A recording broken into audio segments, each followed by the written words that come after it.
A 9-year-old girl rushes into St. Clara's Hospital during a raging blizzard, carrying newborn twins in her arms. When she reveals who these babies are, everyone begins to cry.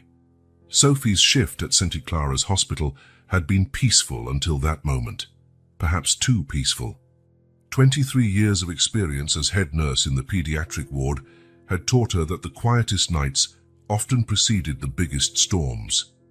While organizing patient files at the nursing station, her fingers instinctively brushed the small golden locket she always wore around her neck, an old habit that calmed her during moments of unease. The clock read 11:47 p.m.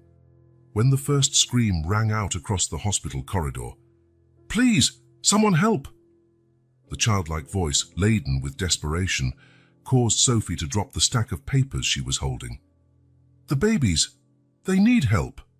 Sophie ran toward the pediatric emergency entrance, her white shoes echoing against the vinyl floor. The sight she encountered made her heart pound. A little girl, no more than 9 or 10 years old, was using a makeshift travel bag as a bassinet. Inside it, 2 tiny newborns, still covered in blood, and vernix stirred weakly. "My God!" Sophie exclaimed, already alerting the emergency code on her radio. "I need a neonatal team in the pediatric ER stat." The girl was trembling, her clothes soaked by the rain that had started outside.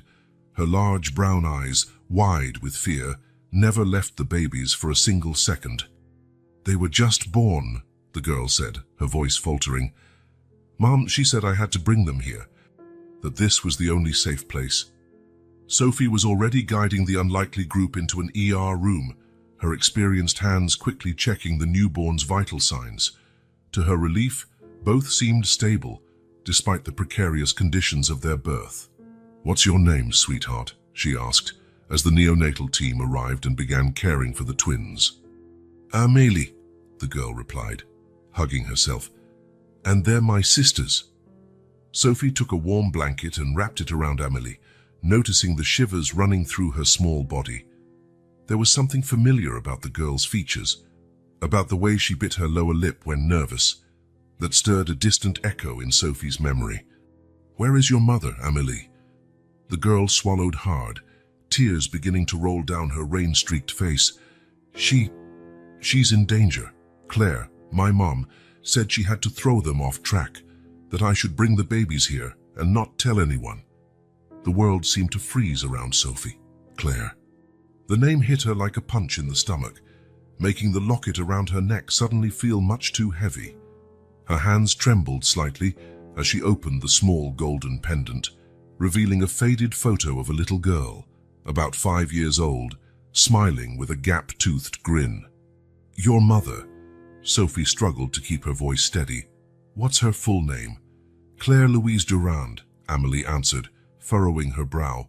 "But she used to have another last name before she met my dad. She never talks about it, only when she's really sad." Sophie had to lean against the edge of the bed to keep from staggering. Claire Louise. Her Claire Louise, who had disappeared 20 years ago, taken away by her ex-husband in a custody dispute that had destroyed her life.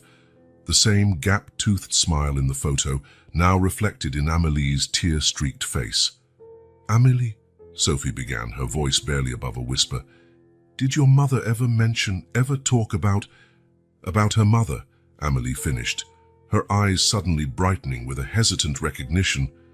"Sometimes, when she's having a bad day, she looks at an old photo. A photo just like that one you have on your necklace." The world seemed to spin around Sophie. Coincidences were stacking up like pieces of a cruel and wonderful puzzle. She watched the twins being tended by the medical team, her granddaughters, my God, her granddaughters, then turned her gaze back to Amélie, who was now studying her with an unnerving intensity. "You're her, aren't you?" the girl asked, her small but firm voice. "The person Mum calls for when she thinks we're asleep. Sophie. She cries your name sometimes, when her depression gets really bad." Sophie felt the tears she'd held back for 20 years begin to flow. "Yes," she replied, her voice choked with emotion. "It's me. I'm her mother." Amelie didn't look surprised. She merely nodded as if confirming something she already suspected. "Mom has been struggling a lot," she said, sounding far older than her 9 years. "Ever since Dad died 2 years ago, she's tried to be strong for us. But then she got pregnant, and those men started showing up." "What men?" Sophie asked, her maternal instincts, both for her daughter and her granddaughters, flaring with alarm. "Men in suits," Amelie shuddered. "They started following Mom after she found some papers in Dad's old office. She got really scared, said they were things she wasn't supposed to see. That's when we decided to move." Sophie processed the information as she watched the doctors finish caring for the twins. Both were stable, small but healthy, a miracle, given the circumstances. "Amelie," Sophie took her granddaughter's hands, noticing the small calluses on her palms, signs of a child forced to grow up too fast.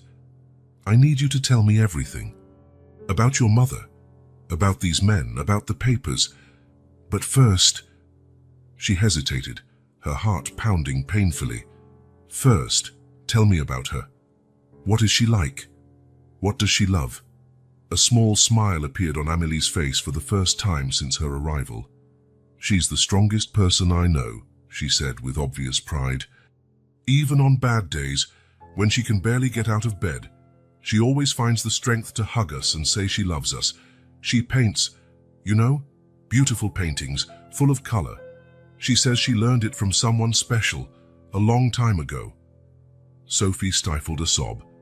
Sunday painting lessons, Claire at 5 years old smearing paint on canvases with tiny hands, laughing when Sophie pretended her splotches were masterpieces. "She sings to us every night," Amelie went on, "always the same lullaby. Something about a secret garden and a golden key." "The key to the heart," Sophie finished automatically, her voice trembling. I used to sing it to her every night." Amelie nodded vigorously. "Yes, that's it, and she always—" The girl stopped abruptly, her eyes widening with a sudden thought. "What time is it?" "Almost midnight," Sophie answered, checking the wall clock. No, no, no!" Amelie jumped off the examination table, agitated. "Mom said if she didn't arrive by midnight, I should hand this over." She reached into the pocket of her soaking coat and pulled out a crumpled envelope. She said it was important, that it would explain everything. Sophie took the envelope with trembling hands. The paper was damp, but the name on the back, written in a handwriting she would recognize anywhere, was perfectly legible. "For my mother, Sophie." Before she could open it, an alarm sounded from the nursing station. Shouts and running footsteps in the hallway made Sophie look up, her years of experience recognizing the signs of a serious emergency. "Females about 35, found unconscious 3 blocks from the hospital," a voice shouted. "Possible postpartum hemorrhage." Sophie's heart stopped for an instant. Beside her, Amelie gripped her hand tightly.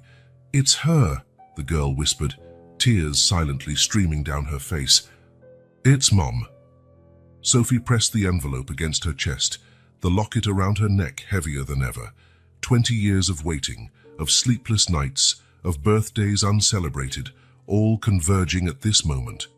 "Stay with your sisters," she instructed, her voice finding a strength she hadn't known she still had. "I'm going to take care of your mother." As she ran toward the emergency department, Sophie felt the weight of 2 decades of absence in every step. Her daughter was coming back to her, but at what cost? The envelope in her pocket felt like it was burning, holding secrets that could change everything or destroy what little remained. The storm outside grew fiercer, pounding against the hospital windows like a harbinger of what was to come. Sophie took a deep breath, preparing to face whatever lay beyond those emergency doors. After 20 years, she was finally getting her Claire back, even if she had to fight the entire world to do so. The clock struck midnight, and with it, a new story began to unfold at St. Clara's Hospital. A story of redemption, reconciliation, and second chances. A story that had started 20 years ago and was now, finally, finding its way home. The blizzard battered the windows of St. Clara's Hospital, as Sophie checked her gear for the third time. Flashlight, reinforced first aid kit, emergency radio. Each item carefully inspected with the precision that only decades of experience could provide. Yet her hands, usually so steady during emergencies, trembled slightly. "Doctor." "Vasquez," she called to the chief ER physician who approached. "Is the rescue team already on their way?" "Arriving in 10 minutes, Elena Vasquez replied, her dark eyes showing concern. "Sophie, are you sure you want to lead this search? With this weather?" "She's my daughter out there," Sophie interrupted, her voice catching slightly on the word daughter. 20 years, Elena. 20 years not knowing if she was alive or dead. I'm not losing her again." The doctor nodded, understanding. In 15 years working together, she had never seen Sophie so shaken or so determined. The radio crackled. "Rescue unit arriving at the hospital. Road conditions are worsening quickly. Visibility under 30 feet. Sophie finished zipping up the thermal rescue jacket. In the inner pocket, the envelope Amélie had given her remained sealed. There was no time to read it now. Every minute was precious. "The last coordinates from her cell phone," said Lieutenant Martinez from the rescue team, spreading a map on the table, "indicate she was near the old road by the waterfall. The signal was lost about an hour ago." Sophie knew that area well. The waterfall was less than 3 miles from the hospital, but with the blizzard and the rugged terrain, it would be a difficult search. Her heart clenched at the thought of Claire alone in that cold. "We'll divide into 3 teams, Sophie instructed, years of crisis management naturally surfacing. "Martinez, your team covers the northern area. Peterson, south. Adams and I will go through the center, following the main road." "Sophie," Elena grabbed her arm before she left. "Take this." She handed her a syringe. "Epinephrine, if we find her." "When we find her," Sophie corrected. "When we find her." Snow lashed their faces as the teams split into the darkness. Their flashlight beams sliced through the night like knives, revealing only a few yards ahead. The wind howled among the trees, carrying promises of an even worse storm to come. "Fresh tire tracks," Adams shouted after 20 minutes of searching, his voice nearly lost in the wind. "They look like they skidded off the road." Sophie aimed her flashlight where he pointed. Through the falling snow, she could make out skid marks on the asphalt. Her heart raced. "Claire!" she shouted, her voice echoing into the darkness. "Claire!" Only the wind's howl answered. They followed the tracks for about 50 yards, until their flashlight beams revealed a metallic gleam among the trees. The blue Renault was partially buried in the snow, its side smashed against a pine. "Vehicle found," Sophie reported over the radio, running to the car, "approximately 2 kilometers north of the initial point. It's empty." Her hands shook as she inspected the interior. The driver's seat was stained with blood. Not a lot in, but enough to make her stomach turn. On the back seat, an open bag revealed baby clothes and scattered documents. "Sophie!" Adams called, a few yards beyond the car. "Footprints!" Through the increasingly heavy snowfall, a trail of footprints led into the forest. They were erratic, as if the person who made them had been stumbling. "She's hurt," Sophie murmured, her medical training quickly assessing the situation. Blood loss, possibly in shock. With these temperatures, the search went on for hours, each minute intensifying her anguish. The footprints were soon lost completely under the unrelenting snowfall. The temperature was plunging dangerously, and even with thermal gear, the cold was seeping into their bones. "South team returning to base," the radio announced. "Zero visibility, critical temperature." "North team returning as well," Martinez's voice came through. "Too dangerous to continue in these conditions." Sophie felt tears freeze on her cheeks. "We can't give up," she whispered, more to herself than to Adams, who remained faithfully at her side. "Sophie," he spoke gently, "if we go on, we'll get lost too. We need to head back and try again once the weather clears." She knew he was right. Her medical training screamed that it was the logical decision. But her mother's heart shattered with each step back toward the hospital. "I'm sorry, Claire," she murmured into the stormy night. "I'll find you, I promise." The trek back to the hospital was torturous. Each step felt like a betrayal. On the horizon, the first rays of dawn struggled to penetrate the curtain of snow, bringing the promise of a new day and a new chance to find Claire. Sophie knew she needed rest to prepare for the next search. But first, she had a promise to keep. She had to get back to Amélie and the twins. And there was still the envelope, weighing in her pocket like lead, containing secrets that might be the key to finding her daughter. The blizzard continued its relentless dance outside, as though mocking their efforts. But Sophie Anderson was not one to give up easily. Claire was out there somewhere, and she would find her even if she had to scour every inch of that mountain. Marie Lambert adjusted the thermostat in the makeshift nursery for the third time that hour. Years of experience as a neonatal nurse had taught her that premature babies needed a perfectly controlled environment. But something in her instincts told her the twins' restlessness went beyond mere physical discomfort. "They won't stop trembling," she murmured to herself, watching the newborn's erratic movements. And that cry, "It's not normal." On the other side of the glass, Amélie was asleep on a pull-out couch, her young face etched with worry and exhaustion even in slumber. Marie was still trying to process everything that had happened in the last few hours, the dramatic arrival of the girl with her sisters, and now the desperate search for Claire in the blizzard. A high-pitched wail from one of the babies caught her attention. The smaller one, still unnamed, writhed in the heated crib, crying in a way unlike any newborn cry Marie had heard in 20 years. "Dr. Santos," she called over the intercom, "could you come to the nursery? I think we have a situation." The pediatrician arrived in minutes, her experienced eyes quickly assessing the twins. "How long have they been here?" "About 6 hours," Marie replied, consulting her notes. "Their vital signs are stable, but this agitation." "Neonatal abstinence syndrome," Dr. Santos confirmed what Marie already suspected. "Classic case of opioid exposure in utero." Marie's heart sank. How would Sophie react when she found out? The revelation that her long-lost daughter had a drug dependency would be another devastating blow. A movement on the sofa drew her attention. Amélie was awake, watching them with frightened eyes. "Will you help them?" the girl asked, her voice small. "Mom." She tried to stop when she found out she was pregnant. But it was really hard. Marie approached Amélie, sitting next to her. "How long has your mother been using the medicines?" Amélie finished with a painful maturity. "Since Dad died. At first, they were just sleeping pills for nightmares. Then," she hugged her knees. "Then it got harder. Dr. Santos began the protocol for neonatal abstinence syndrome, while Marie stayed with Amélie. The girl took off her backpack, pulling out a worn photo album.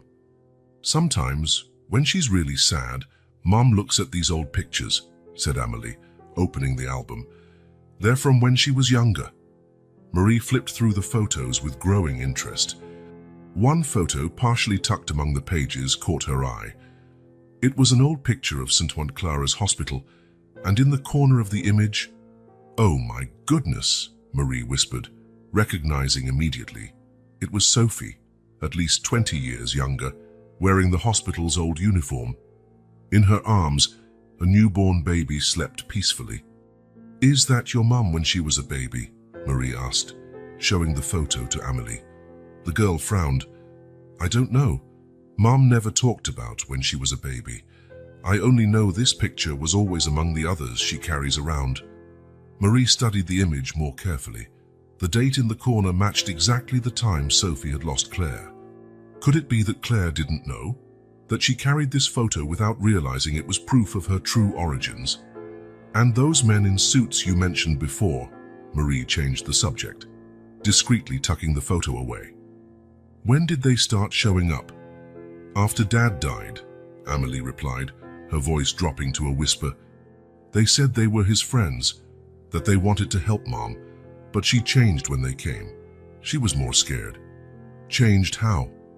Like she was afraid, she started hiding documents in secret places, said they were important.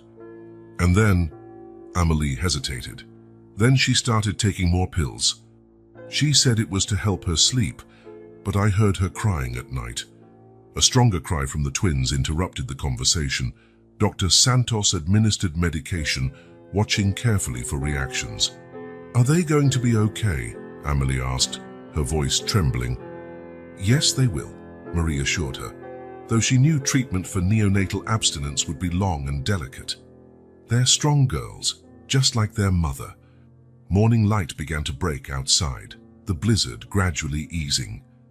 Marie checked her phone. No news yet from the search team. The photo she'd found weighed in her pocket like a stone. Should she show it to Sophie? How would it affect the search for Claire? "Aunt Marie," Amelie's voice pulled her back to the present. "Do you think they'll find my mum?" Marie hugged the girl, feeling her small body tremble. "Yes, sweetheart. Sophie, the search team, won't give up until they do." The following hours were an exercise in patience and hope. Marie alternated between caring for the twins, who were gradually responding to treatment, and comforting Amelie, who had finally fallen asleep again. When Elena Vasquez entered the nursery with a grave expression, Marie already knew what would come next. "The team is coming back," Elena informed quietly. "The blizzard. It was impossible to continue in these conditions." Marie nodded, her hand unconsciously touching the pocket with the photo. Somewhere out there, Claire was lost, unaware she was closer to home than ever. And now, more than ever, time was against them. "How will we tell Sophie?" Elena asked, looking at the twins. "About the dependency, one thing at a time," Marie replied, her years of experience leading her. "First we find Claire, the rest we'll face when the time comes." The snow kept falling outside, more softly now, as though nature itself were pausing to catch its breath. Somewhere in that white expanse, a lost daughter wandered, not knowing she was closer to home than she had ever imagined. The snowfall had paused briefly when Sophie returned to the hospital to switch gear. Her hands trembled not only from the cold, but from 12 hours of fruitless searching. The coffee Elena offered hardly touched her lips before the radio crackled to life. "Base, this is Thompson. We've got a tip from a local resident. There's an old hunting cabin about 2 miles from where we found the car." Sophie nearly dropped her cup. "Repeat the location." "Up the Cedar Trail, near the waterfall fork. The resident said he saw smoke in that direction during the night." "I'm on my way." Sophie was already on her feet, gathering her gear again. "Sophie," Eleanor grabbed her arm, "you're exhausted. Let the team—" "She's my daughter," Sophie interrupted, her voice cracking. "You don't understand. She's my Claire." The ride to the Cedar Trail was tense and silent. The rescue team's jeep inched through the accumulated snow, every yard feeling like an eternity. Sophie kept her eyes on the forest, searching for any sign of smoke or movement. "There!" Thompson pointed after 20 minutes of climbing. A thin thread of grey smoke rose among the trees. Sophie's heart pounded. "Stop here!" "We don't want to frighten her if she's still alive," she completed in her mind, immediately pushing the thought away. They approached the cabin cautiously. It was an old structure, partly covered in snow, its windows boarded up with weathered planks. One window was broken, recently, judging by the fresh shards on the snow. "Claire?" Sophie called, her voice trembling. "Claire, are you in there?" Silence. Thompson tried the door, locked. "We'll have to—" Sophie was already moving toward the broken window.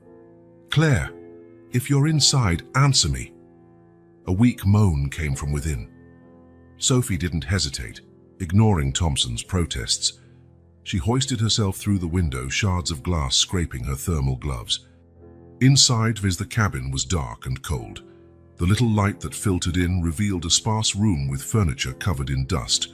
A dying fire smoldered in a makeshift fireplace. "Claire?" Another moan, even weaker, came from a dark corner. Sophie aimed her flashlight and her heart stopped. Curled beneath a thin blanket, trembling violently, was a young woman.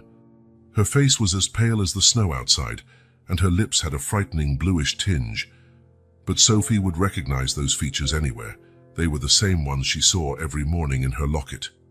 "Oh my God," Sophie ran to her, dropping to her knees. "Claire, honey, can you hear me?" Claire's eyes opened slightly, unfocused. Cold. "I know, sweetheart. I know." Sophie was already checking her vital signs, her medical training kicking in automatically.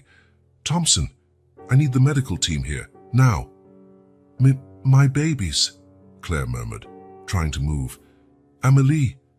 "They're safe," Sophie assured her, clasping her freezing hand. "Amélie brought the twins to the hospital. They're okay." A sob escaped Claire's lips. "No, I couldn't let them. No one's going to take them," Sophie promised, as the medical team broke down the door and rushed in. "You're safe now." The next few minutes were a blur of professional activity: severe hypothermia, possible overdose, dehydration. Sophie rattled off the symptoms mechanically while helping ready Claire for transport. They were lifting Claire onto a stretcher when it happened. Her eyes opened again, more focused this time, and found Sophie's. For a moment, time stood still. I know you," Claire whispered. Sophie felt hot tears on her cold cheeks. "Yes, sweetheart, you do. Your eyes..." Claire struggled to stay conscious. "They're like mine. We have to move her now," one of the paramedics cut in. "Her temperature's critical." Sophie nodded, snapping back into professional mode, but as she helped carry the stretcher through the snow, her mind whirled. Claire recognized her. On some level, even after 20 years, something inside her recognized her mother. The rescue helicopter landed in a nearby clearing, its blades kicking up a flurry of snow. As the team prepared for takeoff, Claire weakly squeezed Sophie's hand. "Don't leave me," she murmured, her voice nearly lost in the roar of the rotors. "Never again," Sophie promised, climbing into the helicopter beside the stretcher. "I'll never let you go again."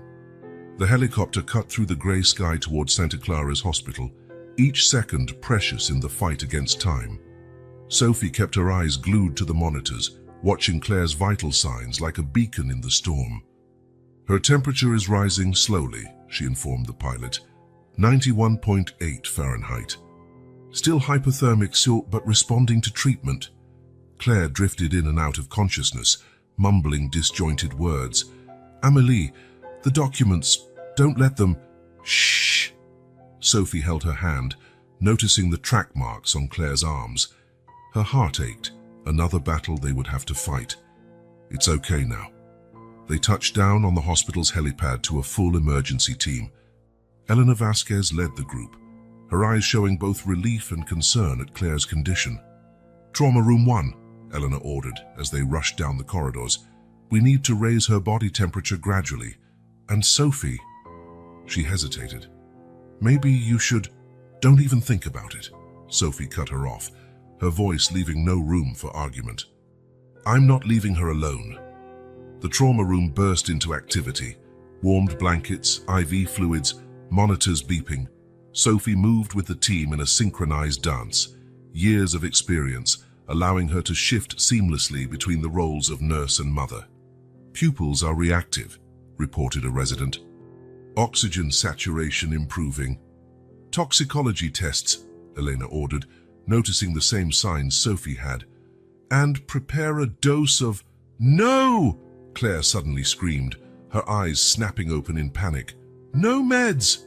"Claire!" Sophie leaned over her.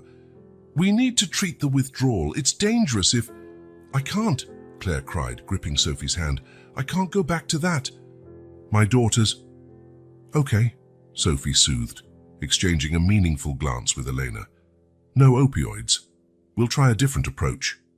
The following hours were a roller coaster of emotions. As Claire's temperature normalized, other symptoms set in. Tremors, anxiety, pain.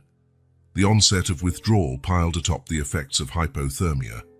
"Sophie," Eleanor called her aside after they stabilized Claire, "we need to talk." In the hallway, out of earshot of the team, Eleanor was direct. "You know when the hospital board finds out?" That she's my daughter, Sophie finished. Yes, I know. Conflict of interest, ethical concerns, all the protocol. It's not just that. Eleanor lowered her voice. Signs of prolonged opioid use, track marks. Sophie, if anything illegal is involved. She needs help, Sophie interrupted. Not judgment. Agreed. But we have to do this the right way. For her and for the children. Sophie nodded, running a hand over her exhausted face. Amelie, I need to talk to her. She deserves to know the truth. As if summoned by mention of her name, Amelie appeared at the end of the corridor, accompanied by Marie. Her large eyes immediately found Sophie's. You found her? She asked, her small voice carrying both fear and hope. Sophie knelt down to Amelie's level. Yes, sweetheart. We found your mum. She's sick, but she's going to be okay. Can I see her? Soon, Sophie promised. But first, there's something I need to tell you. Marie took the hint, guiding Elena away to give them privacy. Sophie led Amelie to a small waiting room, her heart pounding. Amelie, she began, removing the locket from around her neck. Have you ever seen a photo like this? The girl took the pendant, her eyes widening as she recognized the image. Mom has one just like it. She always carries it. Because this photo, Sophie drew a deep breath, is of your mother when she was little. And the woman with her is me. Amelie looked from the photo to Sophie, confused. So that means... It means that I'm your mom's mother, Sophie explained gently. I'm your grandmother. The silence that followed felt endless. Amelie studied the photo, her fingers tracing the outlines of the smiling faces. That's why your eyes look like hers, she finally said. And like mine, too. Sophie felt tears escape. Yes, sweetheart. But why weren't you together? Why didn't Mom ever talk about you? The question Sophie had dreaded, how to explain 20 years of forced absence to a child. It's complicated, she began, but what matters is that we're together now. And I'm going to take care of all of you. Amelie surprised her with a sudden, tight hug. Mom used to cry looking at that picture, she whispered. Now I know why. Sophie hugged her back, feeling the weight of 2 decades of separation begin to dissolve in that small moment of connection. An alarm sounded in the trauma room, followed by raised voices. Sophie stood immediately. Stay with Marie, she instructed, already running back to Claire. I'll be right back. Claire was agitated, struggling against the soft restraints the team was trying to apply. No, I can't stay. They'll find... Claire. Sophie held her face in her hands, forcing eye contact. Look at me. Look at my eyes. For a moment, the panic subsided. Claire stared back at her, something old and deep passing through her feverish gaze. Mom, she whispered, before her eyes closed again. Sophie felt the world stop. One word, one single word, carrying 20 years of absence, pain and love. Silent tears streamed down her face as she held Claire's hand, feeling her breathing finally calm. Outside, the sun was beginning to break through the clouds, melting the snow that had kept mother and daughter apart for so long. A new morning dawned at Santa Clara's hospital, bringing the promise of healing, reconciliation, and finally, a return home. Night had fallen over Santa Clara's hospital, bringing with it a deceptive tranquility. In room 507, Claire slept under the influence of mild sedatives, her face still marked by the exhaustion of the past few days. Sophie watched her daughter from the armchair beside the bed, holding a cup of coffee gone cold. You need to rest, Marie whispered from the doorway, but Sophie just shook her head. I can't, she replied, her eyes never leaving Claire's face. Every time I close my eyes, I go back to that day. That day, September 12th, 1998, the day her world fell apart. Sophie was only 16 when she discovered she was pregnant. The positive test shook in her hands as she sat on the cold bathroom floor at school, silent tears running down a face far too young. It's going to be okay, Thomas had promised, holding her hands. Thomas Laurent, with his dreams of medical school and big plans. We'll raise this baby together. Her parents did not share the same optimism. You're throwing your life away, her father shouted, face red with anger. You've barely left diapers yourself and now you're having a baby. But Sophie stood firm. Against all advice, all pressure, she decided to have her daughter. Thomas stood by her side, at least at first. He got a job at the local pharmacy, talked of marriage, building a family. Claire was born on a spring morning, her first cries echoing through the maternity ward at Santa Clara's hospital, the same hospital where Sophie now worked. Weighing 7 pounds, with a dark fuzz covering her small head, she was perfect. My Claire Louise, Sophie whispered, counting tiny fingers. My little warrior. The first months were tough. Sophie juggled diapers and textbooks, sleepless nights and final exams. Her parents, though initially resistant, eventually melted for their granddaughter. Thomas started to change. I can't lose my spot in college, he'd say more and more often. I have to think about my future. Sophie watched him drift away day by day while trying to balance motherhood and adolescence, but Claire was her strength. Each toothless smile, each small milestone convinced her she had made the right choice. Then Thomas got accepted into medical school, and everything changed. I'm taking Claire with me, he announced one autumn afternoon. My parents agreed to help. You're too young, Sophie. You can't give her the life she deserves. No, Sophie protested, holding 5-year-old Claire tighter. She's my daughter, our daughter. But Thomas had resources Sophie didn't. He had influential parents and expensive lawyers. The custody battle was brutal and one-sided. The mother is a minor, his lawyer argued. No financial stability, no adequate support. Sophie fought with everything she had. She sold what she owned, worked 2 jobs, begged for loans. Nothing was enough. The last day still haunted her nightmares.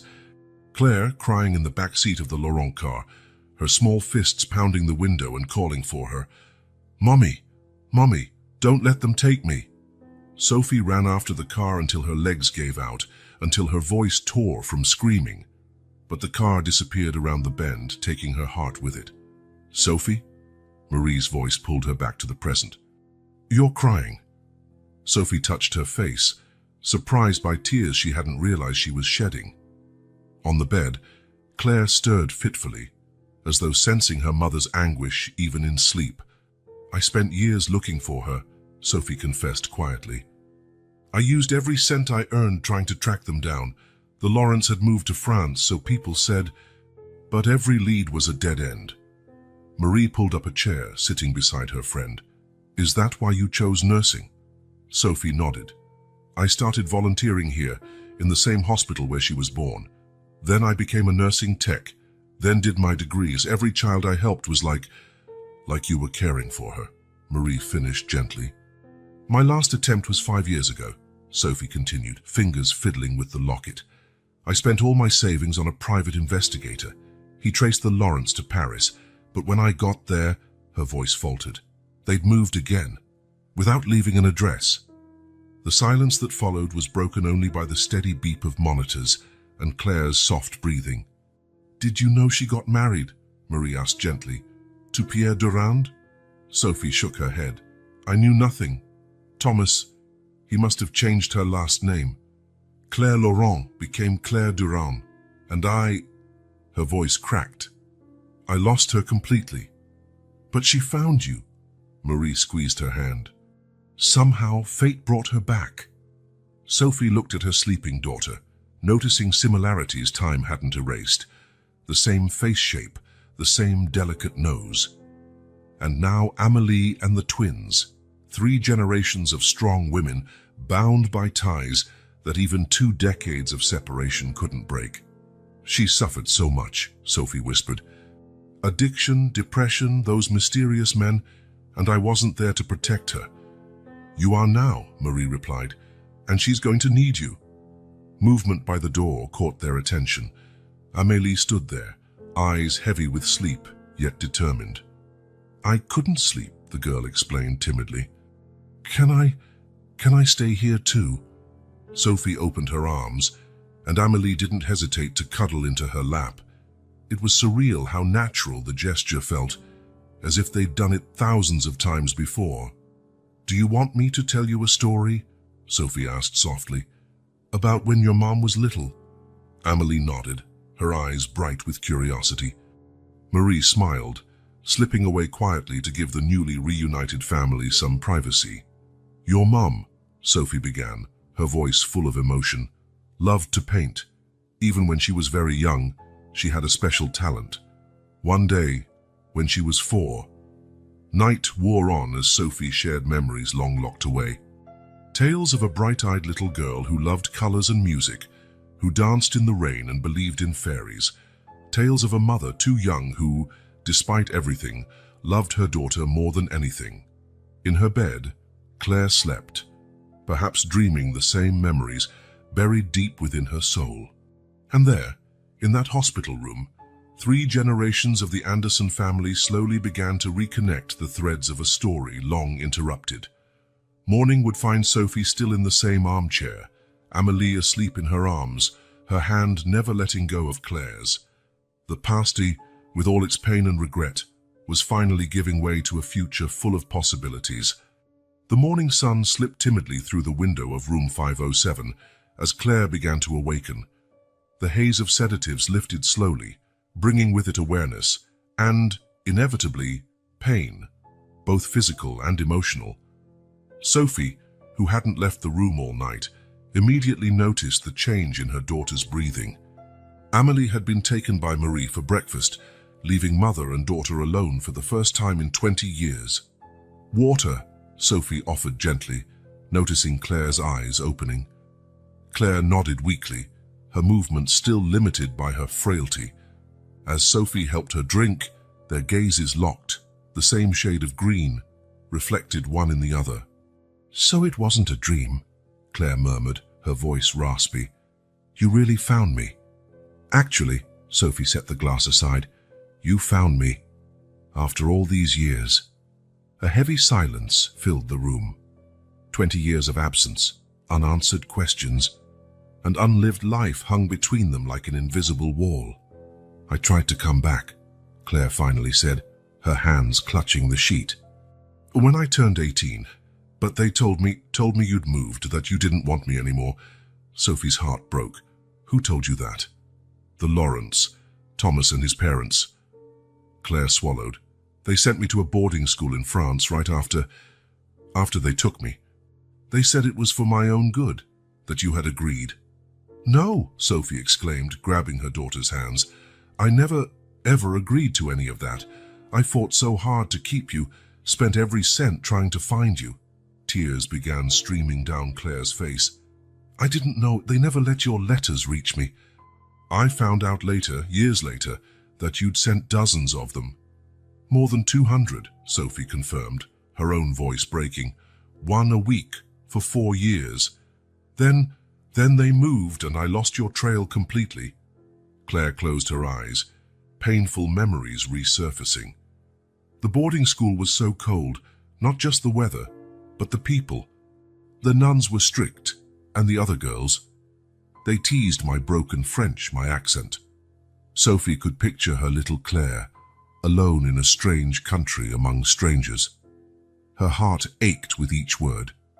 Thomas visited sometimes, Claire continued, always with expensive gifts, designer clothes, as if that made up for... Her voice failed. As if that made up for taking me from you. Oh, sweetheart, Sophie couldn't hold back her tears. When I was 15, I started searching on my own, Claire said, using the school library computers in secret. That's when I found some of your letters, hidden in a file in the office. But the address, it was too old. We moved around a lot then, Sophie explained. Trying to afford lawyers, when I finally got a stable job here at the hospital. St. Clara's Hospital, Claire finished, a small, sad smile forming on her lips. Where I was born. Where you were born, Sophie confirmed, gently squeezing her hands. I could never bring myself to leave. It was as if part of me always knew you'd come back, How did you meet Pierre? Sophie asked quietly, trying to fill in 2 decades of blanks. Claire took a deep breath, her fingers unconsciously touching the faded ring mark on her finger. He was a friend of Thomas in medical school. He started visiting me at the boarding school, bringing books, chocolates. He was the first who really seemed to care about me, not just about appearances. A shadow crossed Claire's face. We got married when I turned 19. The Lawrence approved. Pierre came from a good family, had connections, and I just wanted to escape that school. Sophie listened intently, her heart clenching with each revelation. And Amélie? A genuine smile briefly lit Claire's face. Amélie was my salvation. When I found out I was pregnant, I swore it would be different, that she would never feel the abandonment I felt. Her hands trembled. But then Pierre started changing. How so? At first it was small things, stress at work, occasional drinking. Then came the unexplained absences, the lies. Claire closed her eyes. I found out he was involved in something illegal at the hospital, forging prescriptions, diverting medications. Sophie felt a chill. Is that how I started with the pills? Yes, Claire laughed without humor. Ironic, isn't it? The daughter who was taken away for lack of stability ended up an addict. Don't say it like that, Sophie said firmly. You went through trauma no one should endure. And still, look at Amélie. You raised an incredible girl. Tears rolled down Claire's cheeks. She really is incredible, isn't she? So strong, so mature. I sometimes forget she's just a child who loves you unconditionally, Sophie affirmed, who brought her sisters to safety, just as you asked. Mentioning the twins made Claire stir anxiously. How are they? The doctors? Did they notice? Sophie hesitated for a moment. Yes, they showed signs of withdrawal, but they're getting the best care possible. They're fighters, like their mum. Claire covered her face, sobbing. I'm so sorry. I tried to stop when I found out I was pregnant. I swear I did. Sophie wrapped her in a hug, the first in 20 years. Shh, it's okay. We'll face this together now. For several minutes, they remained like that, mother and daughter reconnecting through tears and silence. When they finally broke apart, something had changed in the air between them, like an old wound finally beginning to heal. After Pierre died, Claire continued, her voice steadier, I thought it was all over. But then I found the documents, proof of a much larger drug ring. Dr. Laurent Thomas was at the center of it. Sophie froze. Thomas? Yes, he and Pierre worked together. When they found out I knew, Claire shuddered. They started following me, threatening me. They said if I spoke, Amélie, that ends now, Sophie declared, an old strength rising in her voice. No one will hurt you or my granddaughters again. Claire looked at her with a mix of hope and fear. How can you be so sure? Because I'm your mother, Sophie answered simply, and this time, I won't let anyone take you from me. A gentle knock at the door interrupted them. Marie came in, followed by Amélie, who was holding something in her hands. Look what I found in Mom's things, the girl said, approaching the bed. It was the old photo album. Claire smiled through tears. Come here, sweetheart. I think it's time you learn some stories about your grandmother. Sophie watched her daughter and granddaughter together, flipping through the album, sharing memories, old and new. The past you, with all its pain and secrets, was finally surfacing. And though there were many battles ahead, Claire's recovery, the Laurent threat, the inevitable investigations, at that moment, in that hospital room, they were simply a family reconnecting, healing old wounds with the balm of love and truth. The morning sun now fully bathed the room, as though nature itself celebrated this fresh start. And Sophie, watching her daughter and granddaughter, knew she was finally whole. The circle broken 20 years ago was slowly closing once more. The arrival of social services at St. Clara's Hospital came as no surprise, though Sophie's heart still tightened when she saw the two social workers approaching reception. Catherine Dumont, the older of the two, was known for her strictness. Her younger colleague, Rebecca Santos, had a reputation for being more sympathetic. "We're here to assess the Durand children," Catherine announced, her professional tone barely masking her severity. 3 minors, Amélie, age 9, and the newborn twins. Sophie, observing from the nursing station, took a deep breath before approaching. "I'm Sophie Anderson, head nurse of the pediatric unit, and grandmother of the children according to our preliminary report," Catherine added, raising an eyebrow. "A peculiar situation. Peculiar or not," Sophie kept her voice steady. "I'm the closest relative besides their mother. Their mother," Catherine consulted her notes, "is currently hospitalized for overdose and hypothermia with a documented history of substance dependency. Undergoing treatment," Sophie corrected. "Claire is committed to her recovery." Rebecca, who had remained silent until then, intervened. "We need to evaluate every aspect of the case, Ms. Anderson. The children's welfare is our priority." Sophie led them to her office, feeling the weight of each step. Through the hallway window, she could see Amélie in the hospital garden with Marie, unaware of the storm about to hit. "The medical reports for the twins indicate neonatal abstinence syndrome," Catherine began, as soon as they were seated. "Opioid exposure during pregnancy is extremely serious. The babies are responding well to treatment," Sophie argued.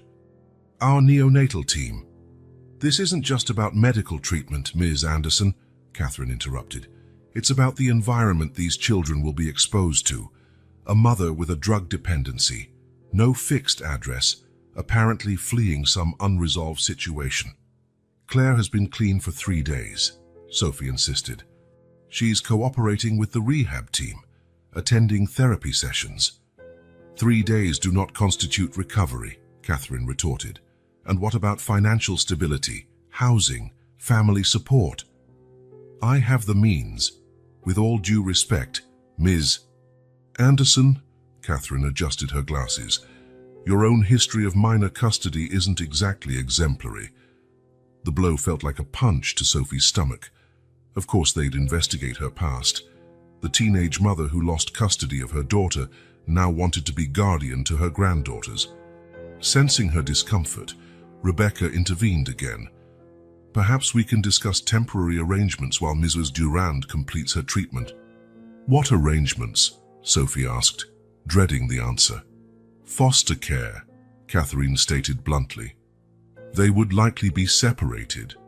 It's hard to find a family willing to take 3 children at once, especially with 2 newborns needing specialized care." "No," Sophie stood abruptly. "I'm not allowing these children to be separated. I won't let you do to them what was done to Claire." "Ms. Anderson," Catherine also stood, "your personal emotions cannot—" "My personal emotions?" Sophie let out a humorless laugh. "Do you have any idea what happens to children in the system? What happened to my daughter after you all took her away from me? Boarding schools, emotional neglect, trauma." "Precisely why," Catherine cut in, "we can't risk repeating the cycle. A mother with a substance dependency, a grandmother with a questionable custody record. This isn't what these children need right now." "And what do they need?" Sophie challenged. "To be separated, sent to strangers' homes. Amélie already lost her father, almost lost her mother, and now you want to take away her sisters too." Rebecca cleared her throat softly. "There is the possibility of a preliminary hearing, if we can show a concrete rehabilitation plan for Mrs. Durand and adequate family support." "How long?" Sophie asked. 72 hours, Catherine replied. "That's the legal time frame for an emergency custody hearing." Sophie spent the next hours racing against the clock. She made phone calls, gathered documents, rallied her network at the hospital. Elena Vasquez immediately offered to testify to Claire's progress. Marie prepared detailed reports on the twins' care. "How do we explain this to Amélie?" Claire asked, when Sophie finally told her about the situation. Claire was stronger now, but the deep circles under her eyes betrayed sleepless nights. "Honestly," Sophie replied, sitting on the edge of the bed. She's already been through too much for us to lie now. The conversation with Amélie was painful. The girl listened in silence, her small hands twisting the blanket. "They want to take me away from Mom?" she finally asked, voice trembling. "Not if I can help it," Sophie promised, hugging her granddaughter. "We'll fight, sweetheart, all of us." In the days that followed, Room 507 turned into a sort of command center. Dr. Santos, the psychiatrist overseeing Claire's treatment, provided detailed reports on her progress. The neonatal team documented every small improvement in the twins. "Judge Ramirez will preside over the hearing," Rebecca informed them, becoming an unexpected ally. "He has a history of decisions favoring family reunification, provided there is adequate support." On the morning of the hearing, Sophie faced her own reflection in the hospital bathroom mirror. She had chosen a sober outfit, appropriate for court. The locket with Claire's photo rested on her chest, a constant reminder of what was at stake. "Ready?" she asked Claire and Amélie. Claire, still using a wheelchair due to weakness, nodded with determination.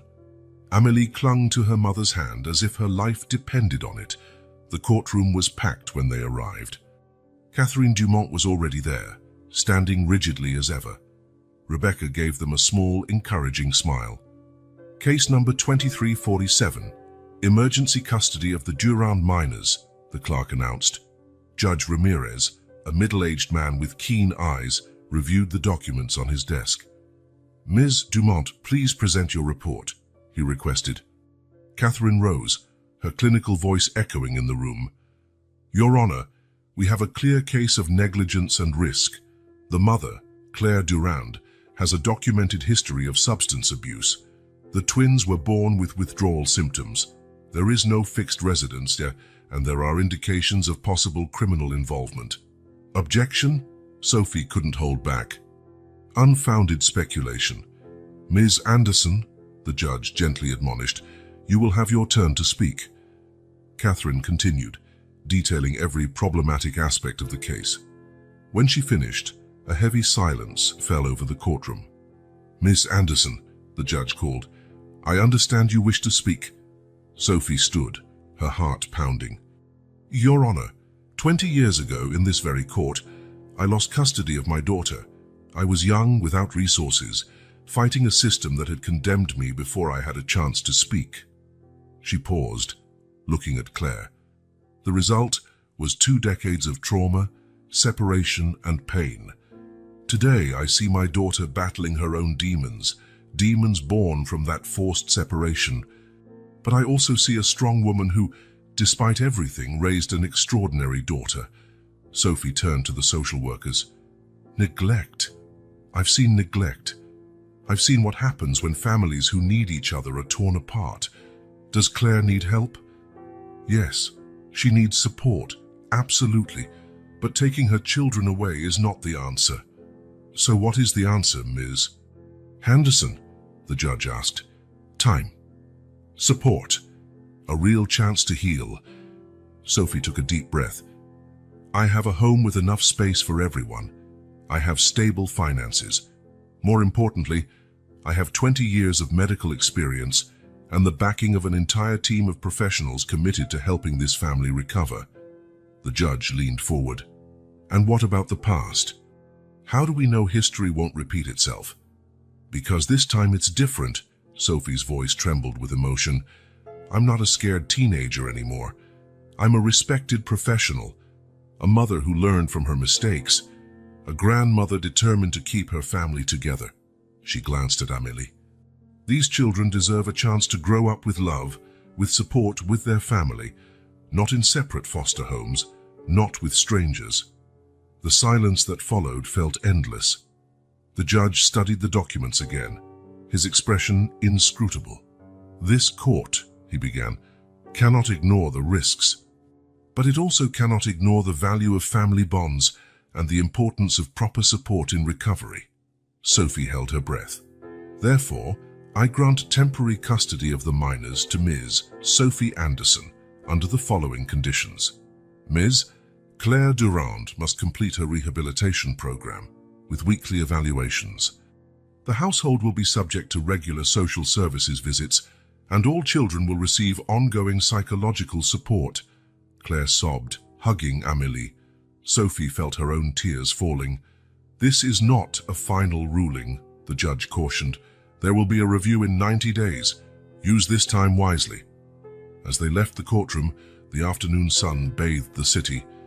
Amélie walked between Sophie and Claire's wheelchair, holding both of their hands. "Shall we go home?" she asked, her voice filled with hope. "Yes, sweetheart," Sophie replied, her heart overflowing. "We're all going home." The battle wasn't over. There were still many challenges ahead.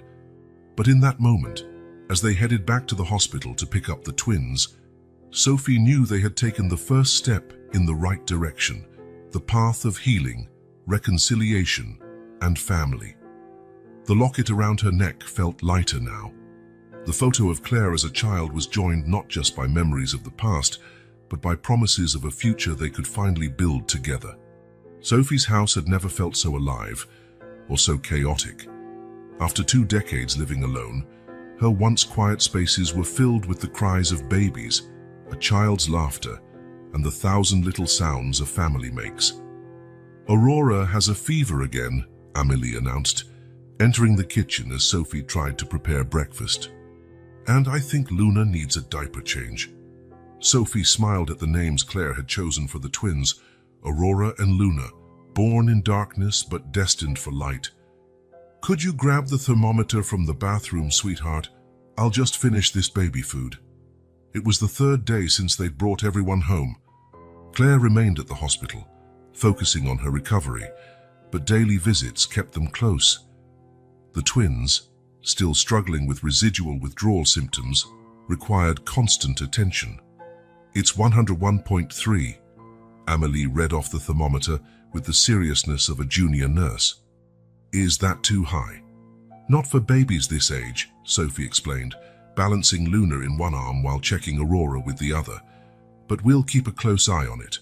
The phone rang. It was Marie, checking on how they were settling in. Sophie put her on speakerphone while changing Luna's diaper. "How's your first week going?" Marie asked. "Challenging," Sophie admitted, watching Amélie attempt to feed Aurora with a bottle. "But we're managing." "Have social services done their first visit yet?" "Tomorrow," Sophie sighed. "Catherine Dumont herself." "That witch," Marie muttered, making Amélie stifle a giggle. "Marie," Sophie scolded, but she also smiled. "We have to be prepared." "She'll look for any reason." A piercing cry interrupted them. Aurora had spat out the bottle, and now milk covered most of Amélie's pajama top. "Sorry," the girl exclaimed, on the verge of tears. "I didn't mean to." "It's okay, sweetheart," Sophie calmed her, placing Luna in the baby seat. "Accidents happen. Let's get you some clean clothes and try again." Marie said goodbye, promising to stop by later with more supplies. Sophie watched Amélie head upstairs, her small shoulders weighed down by responsibility far beyond her age. "Hey," she called gently. "How about we do something fun this afternoon, just the 2 of us?" Amélie's eyes lit up for a moment, but the worry soon returned. "What about the babies?" "Marie will watch them for a few hours. You've been carrying too much lately, my love. You deserve a break." The change in Amélie's face was immediate. Just for a moment, Sophie saw the 9-year-old child she really was, not the little adult circumstances had forced her to be. The rest of the morning passed in a blur of bottles, diapers, and minor crises. Sophie discovered that years of emergency room experience hadn't fully prepared her for the logistics of caring for twin newborns. "How did Mum do this by herself?" Amélie asked, during a quiet moment while the babies finally napped. The question hit Sophie like a punch.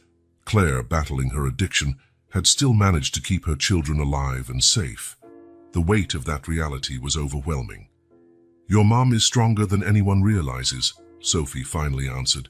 "But now she's not alone anymore. None of you are." That afternoon, once Marie arrived to watch the twins, Sophie took Amélie to a nearby shopping center. It was strange to see the child marvel at simple things: an escalator, a fountain with colored lights, the smell of freshly made popcorn. "We never went to the mall much," Amelie explained as they ate ice cream. "Mom didn't like crowded places."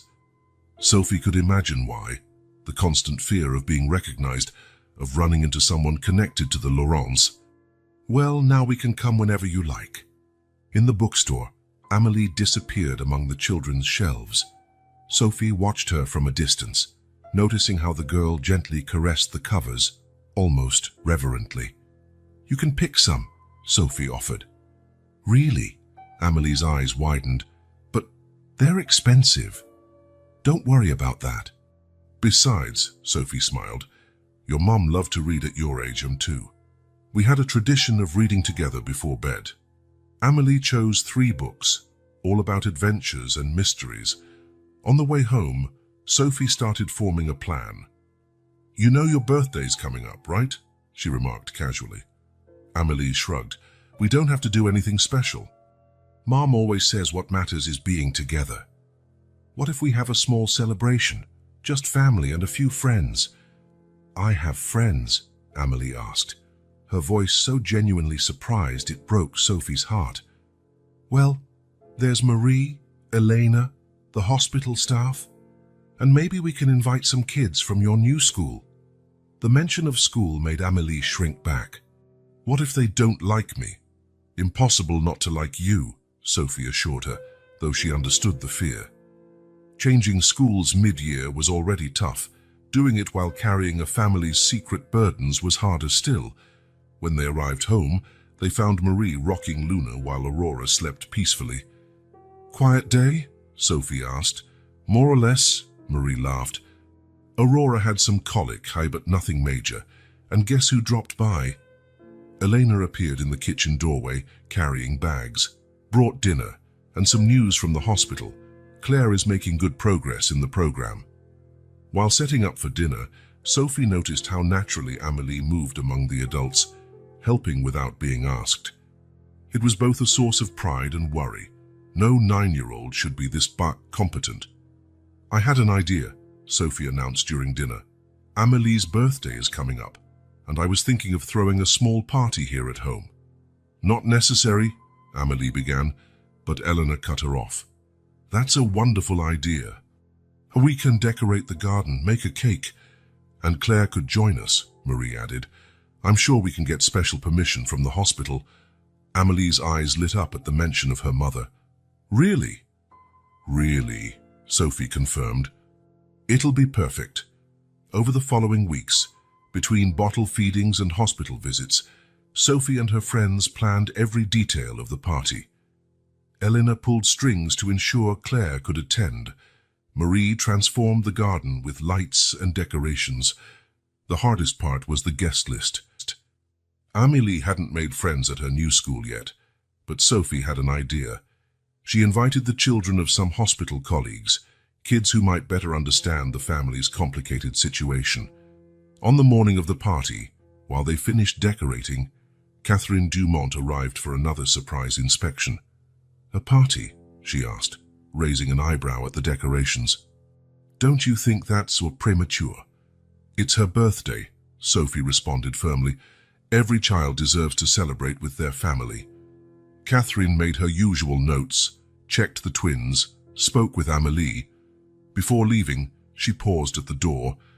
"You know," she said, her tone less severe than usual, "perhaps I was partly wrong about you." Sophie almost dropped the plate she was holding. "How so?" "The girl is thriving," Catherine admitted. "The babies look healthy, and Claire, well, the hospital reports are encouraging." When she left, Sophie allowed herself a small smile of victory. The party was a success beyond expectations.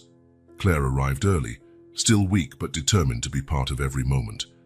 Amelie, initially shy around the other children, was soon laughing and playing. "Thank you," Claire whispered to Sophie, watching Amelie blow out the candles, "for giving her what I couldn't." "We're doing this together," Sophie replied, holding her daughter's hand. "One day at a time." Later, After the guests had left and the twins were finally asleep, Sophie found Amélie in her room, organizing her new gifts. "This was the best birthday ever," the girl declared, hugging her grandmother. Sophie hugged her back, tears in her eyes. This was only the beginning, she knew. There was still much to heal, much to build.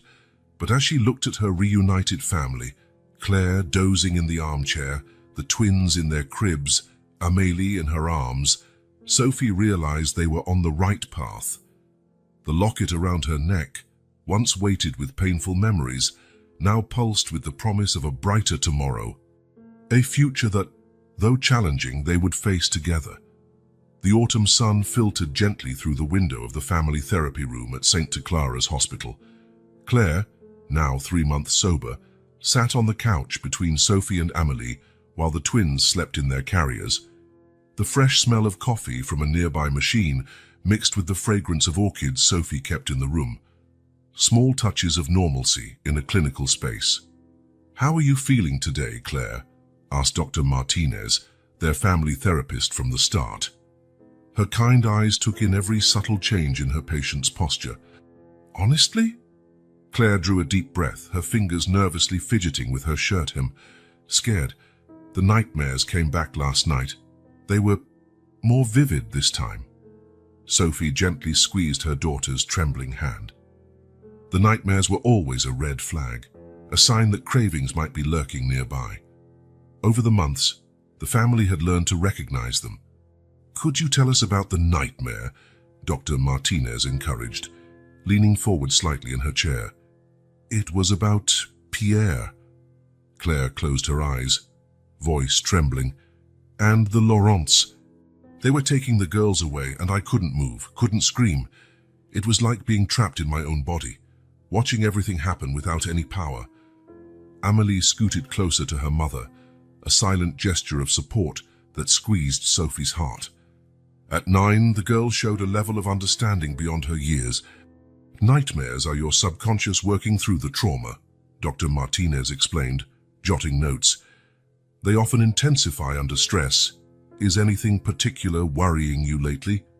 Claire hesitated, glancing at the twins asleep in their carriers. Luna shifted in her slumber, her tiny face scrunching before relaxing again. "The final custody hearing is coming up," she admitted. "What if I failed? If I can't prove I've really changed?" "You won't fail," Sophie cut in firmly. "Look how far you've come, honey. 3 months clean, actively involved in the girls' lives, facing your demons head on." It was true.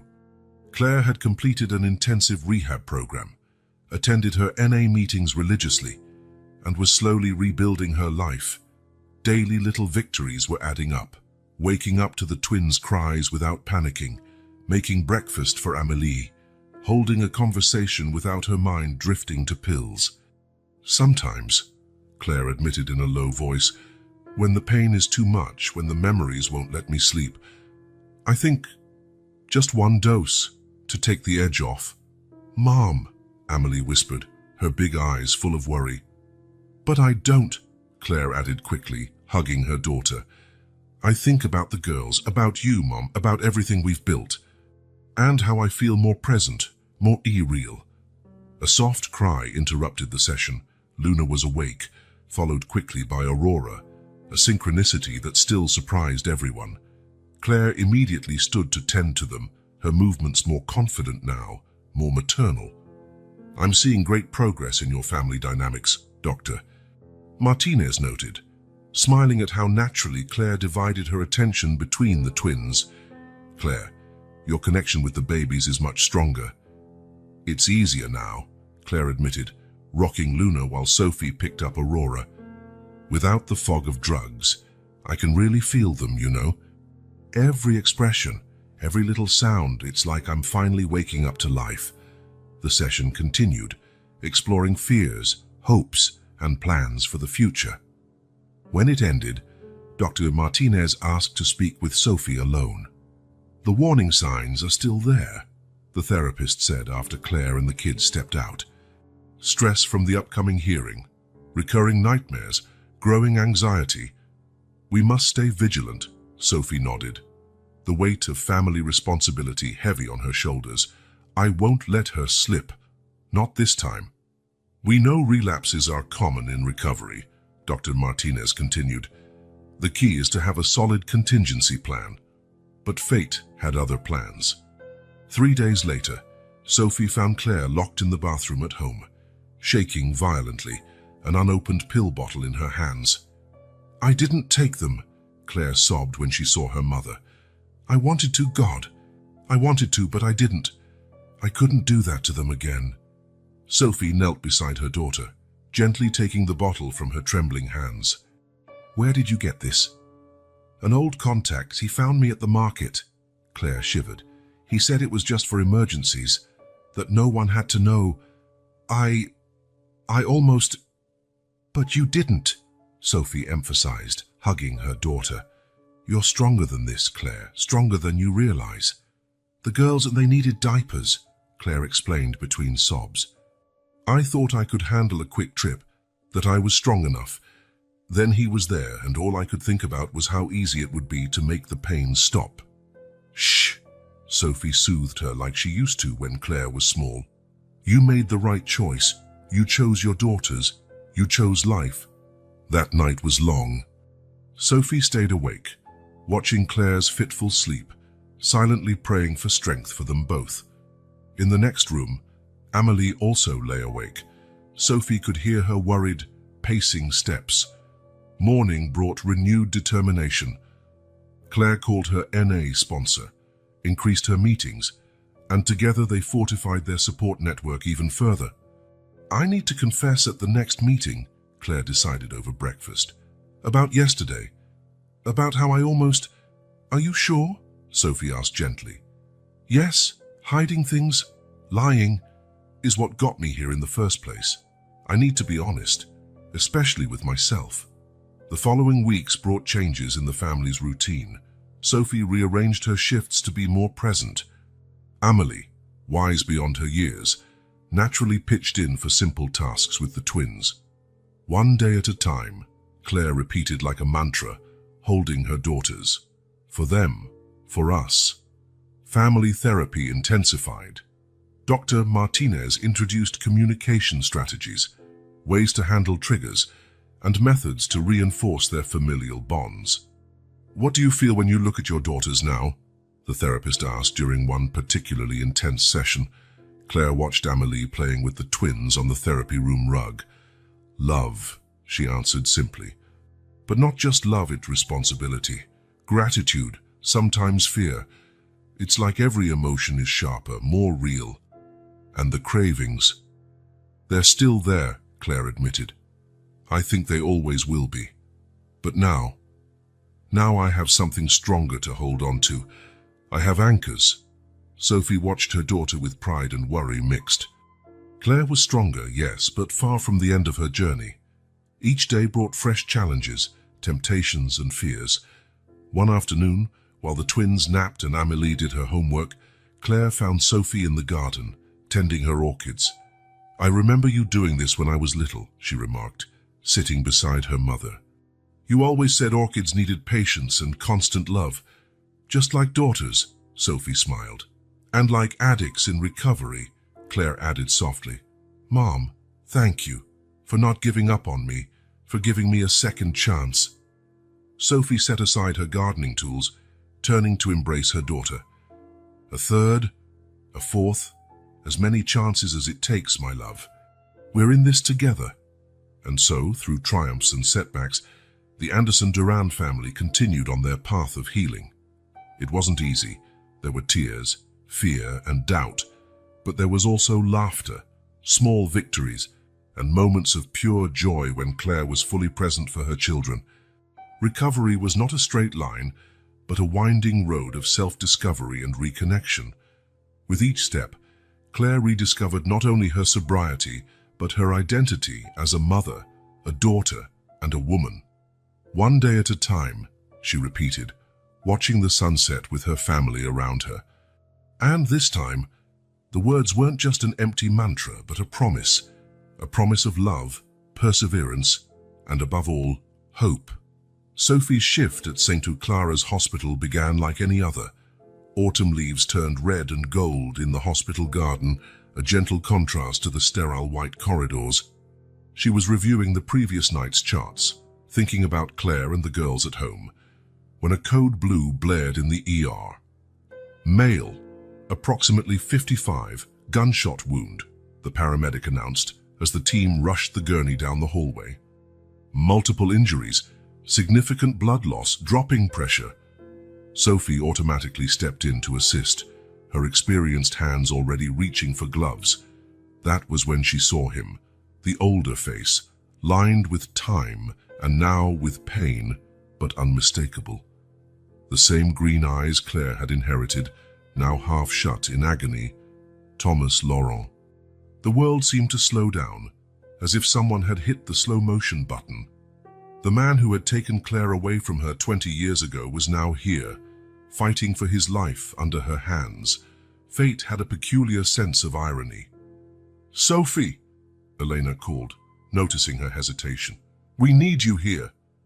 Training took over. Professionalism trumped emotion as she helped stabilize Thomas. Each action a battle between duty and memory. Bullet lodged near the lung, the surgeon noted. Possible involvement of the pulmonary artery. Significant internal bleeding. We need surgery now. Memories flooded her mind as she worked. It was 1995. Sophie was 16 when she discovered she was pregnant.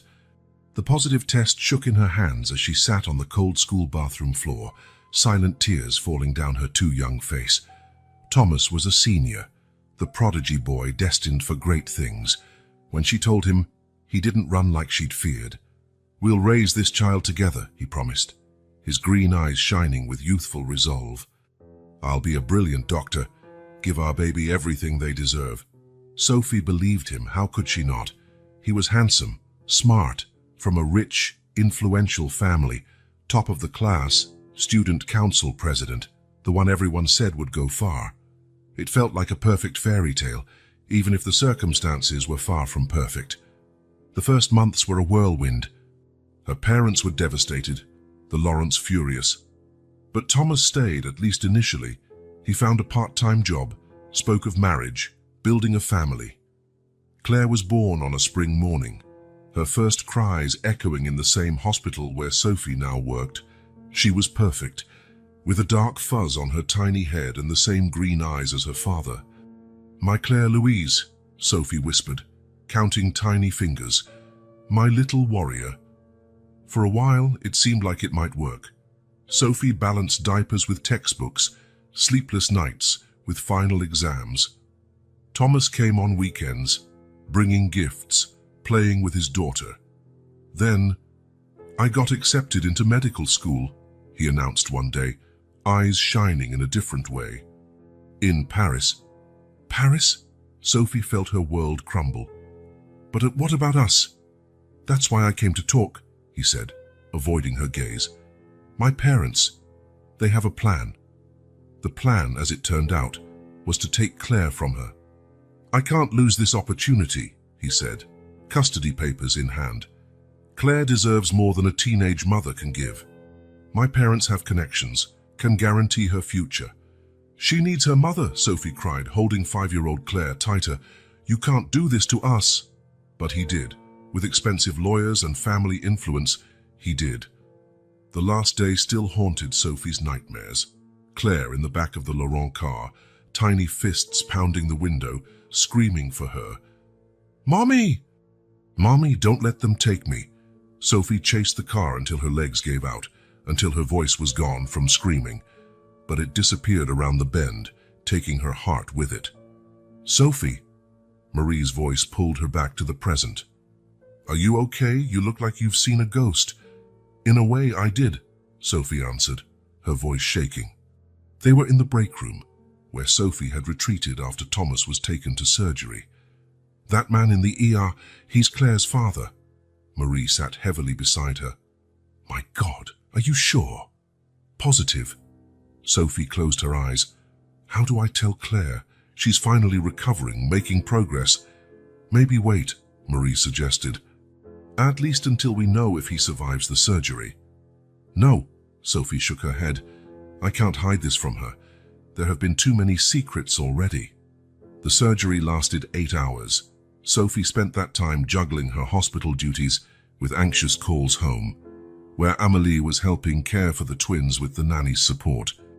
"They're fine, Grandma," Amélie reassured during the last call. Luna finally fell asleep and Aurora's almost there. When Sophie finally managed a spare moment, she went to Thomas's ICU room. He was unconscious, tubes and monitors everywhere. He looked smaller, more fragile than he had in her memories. "Why did you come back now?" she whispered to the still figure. "Why, after all this time?" As if to answer, Elena arrived at the door with a serious expression. "The police are here. Apparently, the shooting wasn't accidental. They found documents on him. Something about an investigation into drug trafficking." Sophie felt a chill. The same drug ring that ruined Pierre, that nearly destroyed Claire. "Do we need police protection?" she asked, immediately thinking of her granddaughters. "Already arranged," Elena said. "There's a discreet patrol car outside your house and another here at the hospital." Thomas began to wake from the anesthesia late that night. Sophie was checking his vitals when his eyes opened, instantly recognizing her. "Sophie!" His voice was hoarse, disoriented. "Don't strain," she said professionally. "You've had major surgery." "Claire," he whispered, "I need to warn Claire. They're coming." "Who's coming, Thomas?" Sophie asked, suddenly alert. "The Lawrence, they're not who we thought." He struggled to keep his eyes open. "All this time I thought I was protecting her." Sophie carried the news home with a heavy heart. She found Claire on the porch, watching Amélie in the yard with the twins in her arms. "We need to talk," Sophie said softly, sitting beside her daughter. Claire heard the gravity in her voice immediately. "Something happened at the hospital." Sophie took a deep breath. "Your father, Thomas Laurent, was admitted today. He was shot." The ensuing silence was deafening. Claire went pale, her arms instinctively holding the twins closer. "He's alive?" she asked, surprisingly calm. "Yes." "In critical condition, but stable." Sophie hesitated. "Claire, there's more. It seems the shooting is tied to the same drug ring Pierre was involved in." Claire let out a bitter laugh. "It all comes full circle, doesn't it? First Pierre, then me, now him." "You don't have to see him," Sophie assured her. "No one would expect that of you after everything." "No," Claire cut in. "I need to see him. I need to look him in the eyes and understand why he destroyed our lives like that." The visit happened the next day. Sophie accompanied Claire to the ICU, watching her daughter pause at the doorway, hesitant. "Do you want me to go in with you?" Claire shook her head. "I have to do this alone." Sophie stood by the window, observing as her daughter entered the room. Thomas was awake, his eyes widening at the sight of her. "Claire." He tried to move, groaning in pain. "No." Claire raised her hand. "You don't get to call me that, not now, not after 20 years. "Forgive me," Thomas whispered, tears sliding down his aged face. I thought I was protecting you." "Protecting me?" Claire laughed bitterly. "By sending me to that boarding school, by separating me from my mother, by making me believe she didn't want me. The Lawrence weren't who I believed they were," Thomas rasped. "When I found out the truth about the family business, about the trafficking, it was too late." "Too late?" Claire's anger erupted. "I was 5. You ruined my life, my mother's life. You threw me into a foreign country with strangers. And I made the biggest mistake of my life," Thomas interrupted, voice breaking. "Not a day goes by that I don't regret it. When I discovered the trafficking and how they used the clinic as a front, I tried to protect you the wrong way." Claire stepped closer to the bed, eyes fixed on his. "Why come back now?" "Because they found out I was gathering evidence," he said, breathing heavily. "Evidence of everything, the trafficking, the clinics, the doctors involved." Another pause, grimacing in pain. "I came to warn you, to protect you and my granddaughters." A heavy silence followed, filled with 2 decades of pain and regret. "I want to be part of their lives," Thomas said finally. "If you'll allow me, I don't deserve it. I know, but—" "It's not that simple," Claire replied, her voice gentler now. "I have 3 daughters to protect. I'm in recovery, trying to rebuild my life." "I know," Thomas nodded. "I only ask for a chance to fix at least a part of what I destroyed." When Claire emerged from the room almost an hour later, her eyes were red, but her posture was different, lighter, as if a burden had been lifted. "He wants to meet the girls," she told Sophie, who had been waiting in the corridor. "Wants to try to be part of our lives." "And what do you want?" Sophie asked gently. Claire glanced at Amélie, who had arrived with the twins, all waiting at the end of the hallway. "Give him a chance," she decided. "Not for him, but for me. For my daughters." She smiled sadly. "For you taught me about second chances, didn't you? When you took me back after everything." Sophie embraced her daughter, feeling how much she'd grown, how much she'd strengthened. The past was there, it always would be, but no longer as a suffocating shadow. It was perhaps a chance for all of them to heal, an opportunity to break the cycle of secrets and pain that had spanned 3 generations. "We'll do it together," Sophie promised, like it should have been all along. And so, in that hospital corridor, 3 generations of a fractured family began forging a new path, a path of forgiveness, healing, and above all, truth. Outside, the sun was setting in pinks and golds, as though nature itself was celebrating this new beginning. And Sophie, watching her reunited family, felt that at last, after so many years, they were all heading in the right direction. Sophie's backyard looked unrecognizable.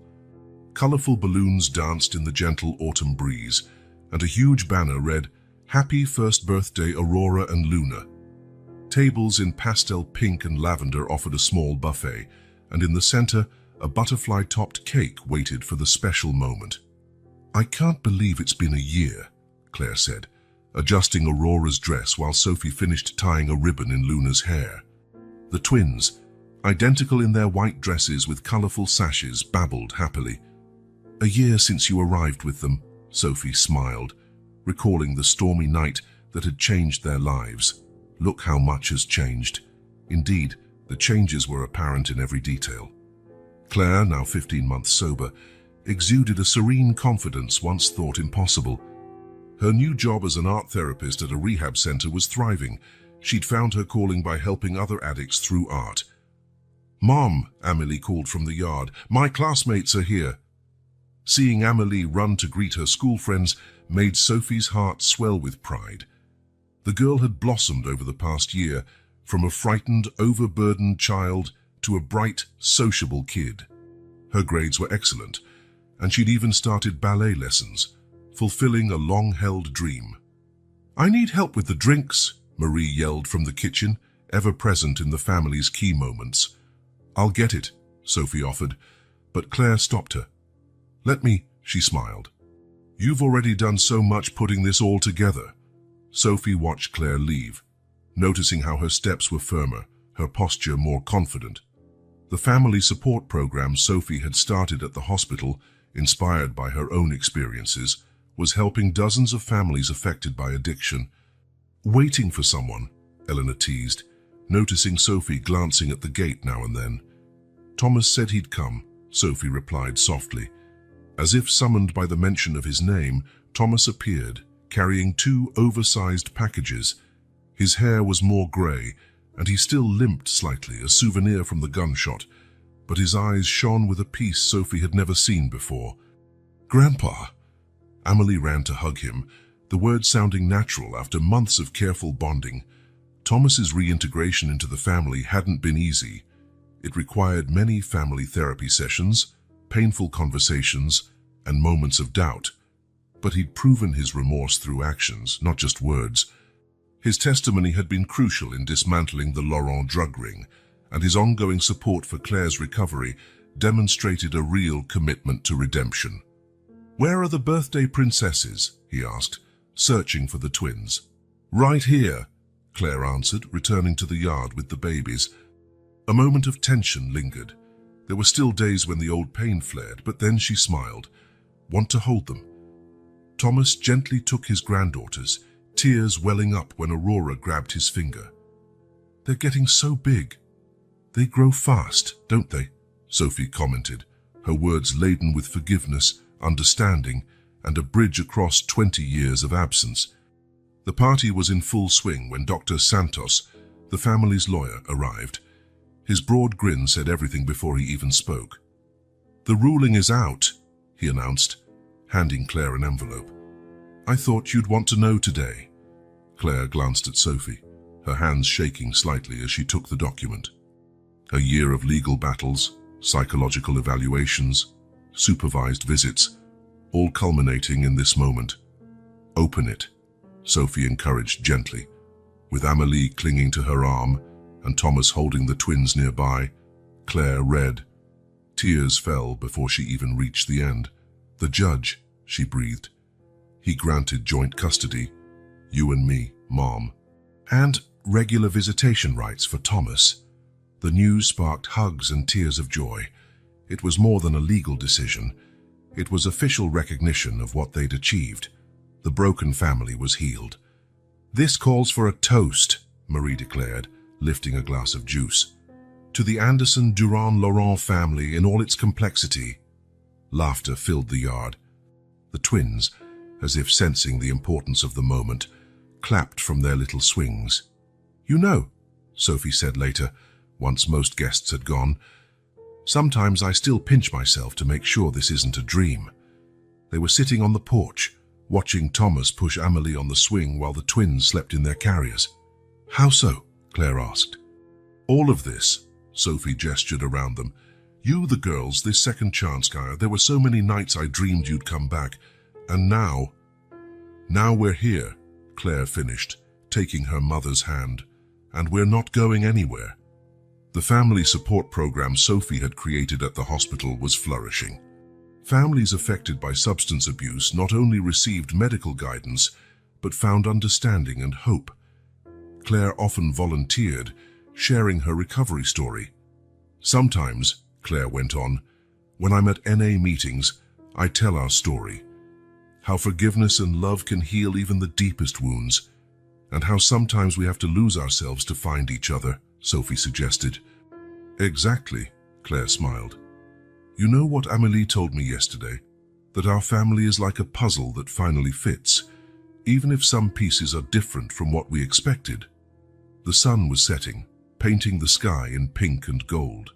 The roses Sophie had planted in spring were in full bloom, their scent mingling with the smells of birthday cake and happiness in the air. "For the next birthday," Thomas approached, a sleepy Amélie in his arms, "maybe we could hold it at my new apartment, if you'd like, of course." It was a hesitant offer, testing boundaries, building bridges. "That would be great," Claire replied, her voice carrying the weight of years of hurt turned into acceptance. Sophie looked at her reunited family, imperfect but perfectly imperfect.